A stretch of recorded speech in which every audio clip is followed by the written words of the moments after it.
अस्सलाम वालेकुम जी, कैसे हैं आप सब लोग। उम्मीद करती हूँ कि सब ठीक ठाक होंगे। बहुत मुफीद घरेलू टोटके। सब्ज़ी तरोताज़ा रखना।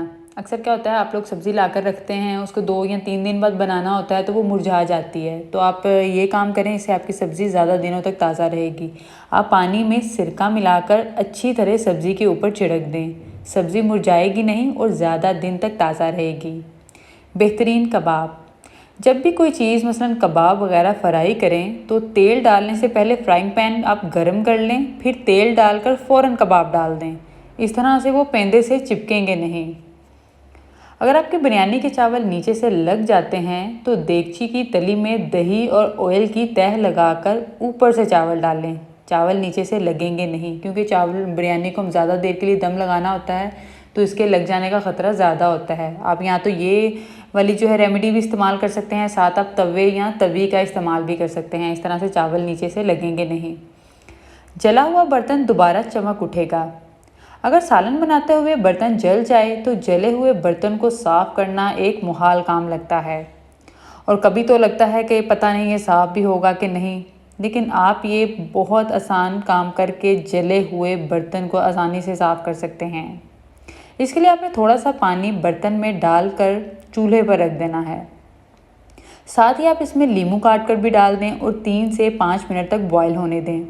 इसके बाद चूल्हा बंद करके बर्तन को साफ़ कर लें। इससे ना सिर्फ जला हुआ बर्तन साफ़ हो जाएगा बल्कि बर्तन में चमक भी आ जाएगी। नरम कोफ्ते बनाने के लिए। बेहतरीन कोफ्ते बनाने के लिए कीमा हमेशा चर्बी वाला लें, और इसके अलावा आप इसमें 2 ब्रेड के स्लाइसिस लेकर उनको पीस कर डाल दें। कोफ्ते टूटेंगे भी नहीं और मज़ेदार और नरम भी बनेंगे। सालन में मिर्चें कम करने के लिए। अगर सालन में मिर्चें ज़्यादा हो जाएं तो कम करने के लिए पहले सालन के ऊपर से तमाम ऑयल, यानी उसके ऊपर जो तरी आई होती है, जितनी भी आप उतार सकें उतार लें।